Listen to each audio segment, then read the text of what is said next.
गमछा में सतुआ सान कर खाए हैं, और पानी नहीं था तो धान में ऐसे ऐसे करके गमछा उस पर डाल के और जानवरों की तरह पानी भी पिए। हर गरीब का अपमान तो होता ही है सर, मेरा नया थोड़ी हुआ है।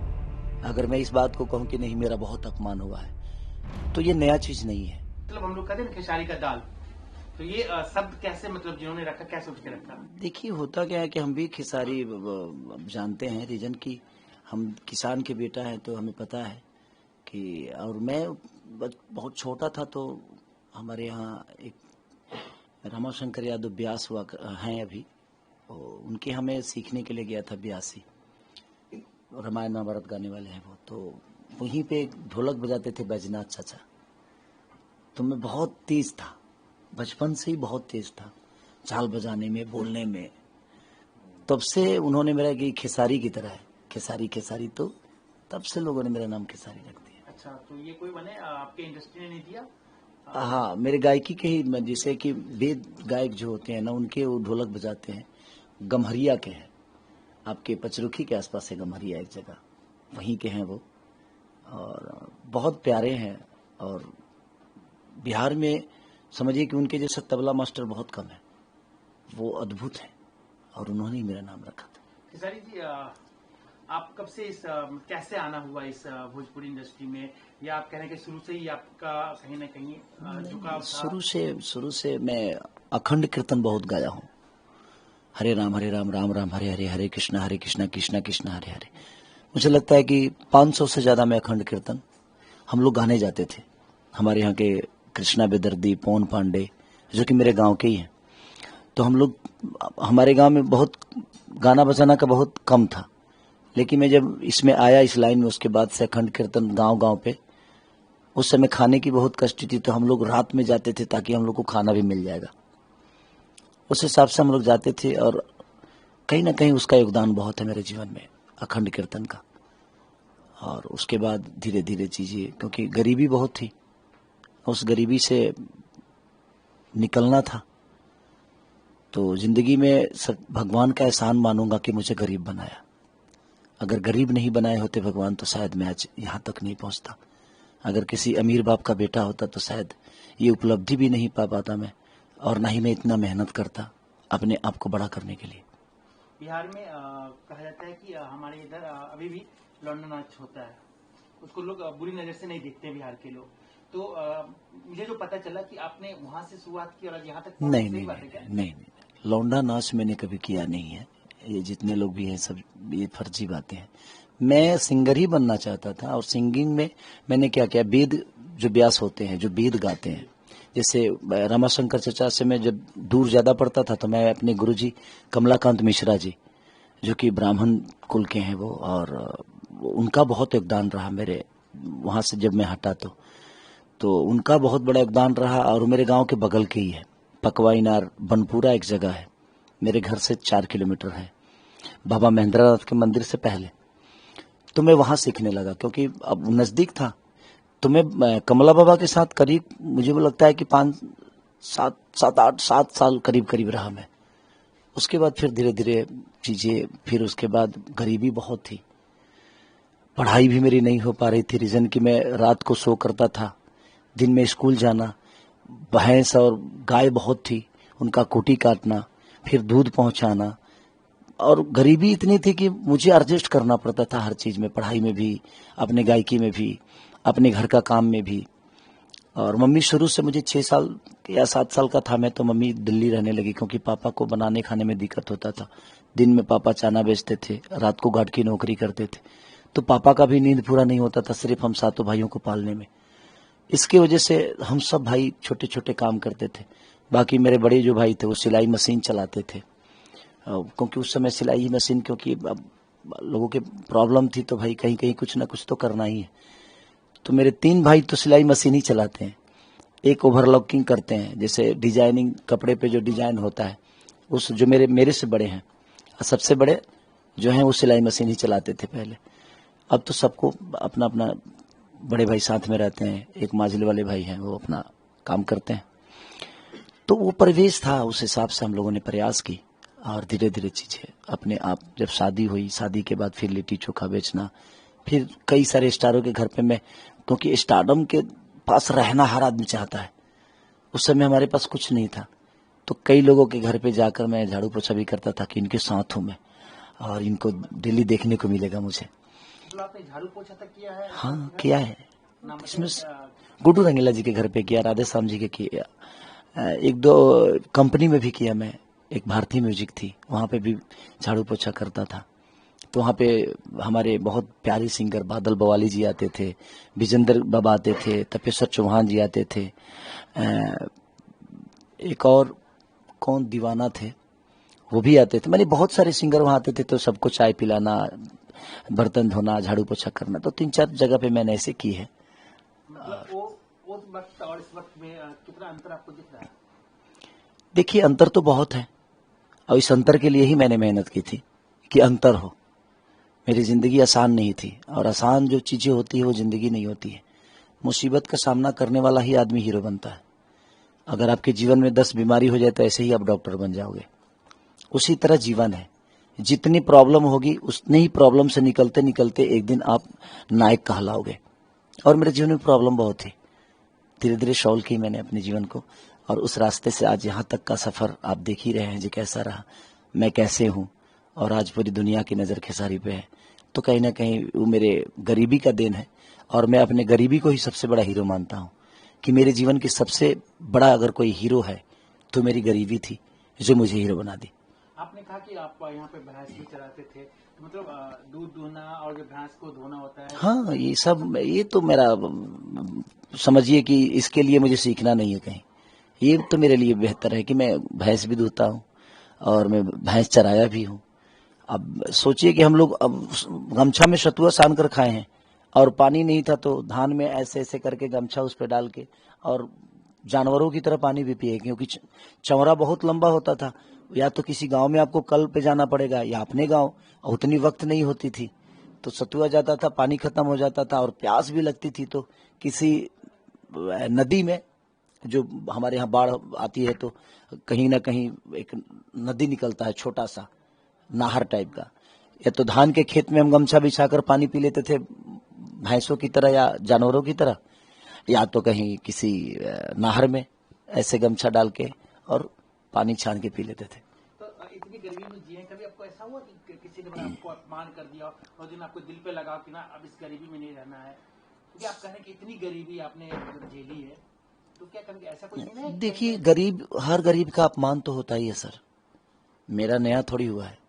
अगर मैं इस बात को कहूं कि नहीं मेरा बहुत अपमान हुआ है, तो ये नया चीज नहीं है, हर उस गरीब का अपमान होता है। तो सही है, वो अपमानित होना सही बात है। रीजन कि अब जब अपमान कोई करता है ना, तो आपको ताकत मिल देनी चाहिए, उससे हरास नहीं होनी चाहिए, आपको उसकी तरह बनना है। तो अपमान बहुत जरूरी है जीवन में, और मेरे लिए हमेशा वरदान साबित हुआ है, और मैं हमेशा से अपमानित होता रहा हूँ, और मैं कभी उसको कमजोरी नहीं बनाया। मैंने उसको ताकत मिली कि मैं अपमान हो रहा हूँ, इसके लिए मैंने अपने आप पे काम की, अपने ऊपर काम की, और लोगों को अपना बनाया और बेहतर जीवन लेकर चला। कैसे देख रहे हैं कि आपको, आप इतना मेहनत करके यहाँ तक आए हैं और आज आपको लोग नचनिया बोल रहे हैं, तो इसको आप कैसे देख रहे हैं? तो जो मेहनत किया नहीं है उसके लिए तो कोई शब्द मायने नहीं रखता है। जो मेहनत करता है उसके लिए हर उस शब्द का मायने होता है, हर उस इंसान के मायने होते हैं। कोई बात नहीं, कोई नचनिया बोलता है, वो भी बड़े बड़े भाई हैं और उनका सम्मान है, मिलेंगे तो हमेशा से उनको प्यार करूंगा मैं। मेरे लिए वो व्यक्ति विशेष कभी दुश्मन रहा नहीं, और ना ही व्यक्ति विशेष का मैं जवाब देता हूँ। मैं उनके विचारधारा के, उनके शब्दों को जवाब दे सकता हूँ, बट देखा जाए तो बड़े बड़े हैं मेरे से, उनको उतना हक है मुझे बोलने का। बट ठीक है, चुनाव जीतने के लिए किसी को अपमानित करना सही नहीं है, और अपने शब्दों पे हमेशा इंसान को कंट्रोल करना ही चाहिए, चाहे वो मैं हूँ या कोई भी आदमी हो, क्योंकि समाज में आपको लोग मानते हैं और आपके शब्द सुनते हैं। तो प्रयास हमें यही होना चाहिए कि आने वाली पीढ़ी ऐसे शब्दों का उच्चारण ना करे, क्योंकि हम उस शब्दों के साथ जब जाएंगे तो हमारी आने वाली पीढ़ी को भी लगेगा कि नहीं यही शब्द सही है, तो शायद वो भटक जाएंगे। जिनको आप अपने बड़े भाई मित्र मानते होंगे, जो आपकी इंडस्ट्री के हैं, और अभी किशन भी आए तो यहाँ पे गरज के गए, निरहुआ अभी आपके बारे में आप क्या कहा आपको पता ही होगा, तो इन सब चीजों को आप कैसे, मतलब आपको लग रहा है कि ये ठीक है, फिर तो आप चुनाव के बाद तो फिर एक ही इंडस्ट्री में काम करेंगे, तो इतनी जो कटुता बढ़ती जा रही है। नहीं नहीं नहीं, सही है। वो पार्टी के बंधन में उनके लिए रिश्ते मायने नहीं रखता है। उनके लिए पार्टी मायने रखती है, मेरे लिए रिश्ते मायने रखते हैं। मैंने तो मनोज भैया का भी प्रचार किया है, भाजपा का भी प्रचार किया है, विनय बिहारी भैया का प्रचार किया है। मैंने करीब करीब मैंने हमसे हमेशा से बड़े भाइयों का सम्मान मैंने की है और मेरे लिए आजीवन मेरे बड़े भाई हैं। ये चुनाव आज है, फिर 5 साल बाद आएगा, बट रिश्तों को मैं इतना कमजोर नहीं करता। हाँ, उनके शब्द मेरे लिए हो सकते हैं और उन्होंने इंडस्ट्री को बहुत कुछ दिया है जहाँ पे हम लोग गए हैं, लेकिन आज मेरे इंडस्ट्री से अलग हटके मैं कुछ करना चाहता हूँ तो शायद उनका दुश्मन बना हूँ मैं, बट कोई नहीं, उनका छोटा भाई हूँ। हो सकता है मेरे जुबान से कुछ गलत निकल गया हो, उसके लिए वो नाराज हैं और वो बोल रहे हैं तो बोलने दीजिए, क्या फर्क पड़ता है। इतने दिन से तो मैं उनका आशीर्वाद लेकर आता हूँ, तो उनके 2 शब्द मुझे छोटा नहीं बना सकते, क्योंकि उनके लिए मेरे लिए उनका रिश्ता बहुत मायने रखता है। तो मैं शब्दों से नहीं बल्कि इस इंसान से प्यार करता हूँ। मिसाली जी, हम ये जानना चाहेंगे कि जब आज के दौर में जितने भी सेलिब्रिटी हैं, वो बॉलीवुड के हो या किसी भी छोटी इंडस्ट्री का, सब बीजेपी ज्वाइन कर रहे हैं। बिहार में भी अभी एनडीए की सरकार है, तो आपने कैसे चुन लिया जो अपोजिशन में है उस पार्टी को? आपने क्वेश्चन को कोई बात नहीं, तो आपने कैसे चुन लिया आरजेडी को? देखिए, मैंने नहीं चुना, मैं शुरू से उस परिवार का चुनता तो उसको है आदमी जो दूर रहता है।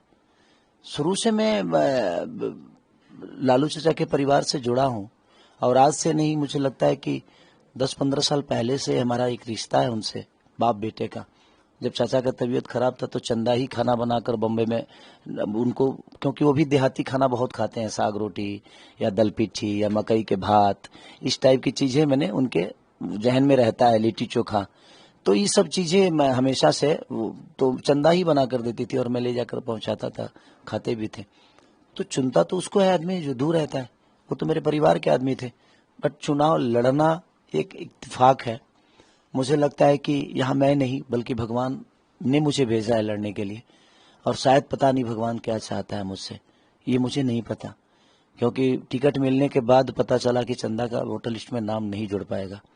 और उस वक्त शायद मैं क्या जवाब दूं और क्या कहूं, जब पूरी दुनिया को पता चल गई थी, तो मैं उस समय ना नहीं कह पाया, क्योंकि मैं राजनीति से बहुत दूर रहना चाहता था शुरू से, कि मुझे राजनीति में कभी नहीं आना है।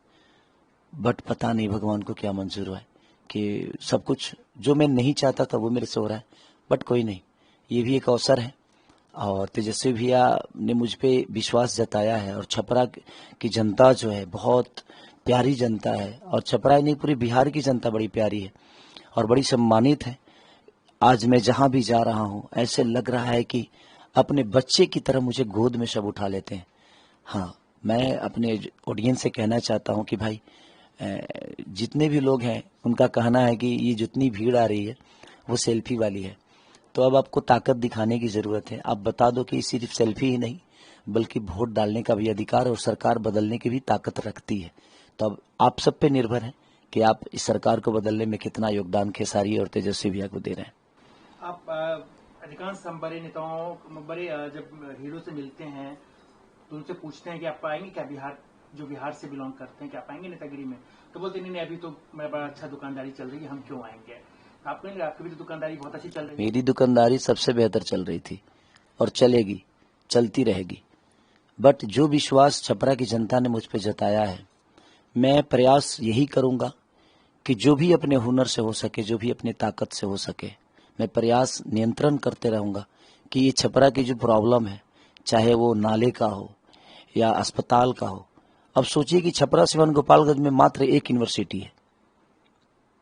इस 20 साल में मात्र इनका सरकार है, एनडीए की सरकार है, और मात्र एक यूनिवर्सिटी है, जयप्रकाश नारायण यूनिवर्सिटी नाम है उसका शायद, और उसमें भी 6 साल बच्चों को पास आउट होने में लग जाता है। तो हम प्रयास करेंगे कि ये शिक्षा का जो स्तर है वो डे बाई डे बढ़े, अस्पताल की जो व्यवस्था है वो बाकी शहरों से बेहतर हो या बाकी शहरों की तरह ही हो जाए। तो हमारा प्रयास रहेगा कि नाला, जो पानी का निकासी है, उस पर सबसे पहले हमको काम करना है। अपने हुनर से जो हो सकेगा प्रयास करूंगा। छपरा के लोगों से ही पूछूंगा कि हम लोग जो पढ़े लिखे लोग हैं, जो इस विषय को ज़्यादा जानते हैं, मैं सबको लेके चलूंगा ताकि वो हमें रास्ता बताए और हम लोग उस रास्ते पे चल के और अपने छपरा को बेहतर दिशा में ले जाए। ये तब होगा ना जब आपकी सरकार यहाँ पे आएगी। अगर सरकार आ भी गई तो केंद्र में तो सरकार बीजेपी की है, तो सामंजस्य कैसे बैठेगा, काम कैसे आप कर पाएंगे फिर? क्योंकि हमेशा से कहा जाता है ना कि जब ये बताइए, विपक्ष की सरकार रहती है और केंद्र में मैं तो बिहार से हूँ, पर मुंबई में जाके बेहतर कर पा रहा हूँ ना। करने वालों के लिए कोई जगह मायने नहीं रखती है, सरकार मायने नहीं रखती है। आपके मन में किसी के लिए श्रद्धा होनी चाहिए, इच्छा होनी चाहिए, करने की वो ताकत होनी चाहिए। आप दुनिया के किसी कोने में जाके अपने आप को बड़ा कर लेते हो ना, तो जब आप अपने आप को बड़ा कर लेते हो तो अपने लोग के साथ मिलके आप अपने शहर को बड़ा कैसे नहीं कर सकते। प्रयास करने से कुछ भी हो सकता है।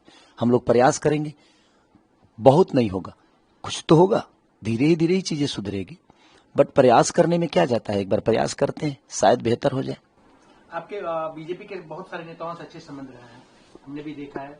तो यहाँ के नेता अच्छे हैं बीजेपी की या दिल्ली के मोदी जी? देखिए नेता कोई अच्छा नहीं होता है। नेता बन के इंसान कुछ नहीं कर सकता है। आपको जिस तरह आप अपने परिवार के बेटा हो, उसी तरह आपको अपने समाज का बेटा बनना पड़ेगा, तभी आप समाज के लिए बेहतर करते हैं और तभी कर पाओगे आप। और जहां तक रही सवाल संबंध की, तो मेरे आज भी हैं और वो आजीवन रहेंगे। मेरे संबंध से ऐसा नहीं कि छपरा का भला होगा, संबंध अलग विषय हो गया। वो तो मैं किसी रिश्ते में हूं और उस रिश्ते को मुझे अपनाना है और रिश्ते से बेहतर पाना है, तो मैं हमेशा प्रयास करूंगा।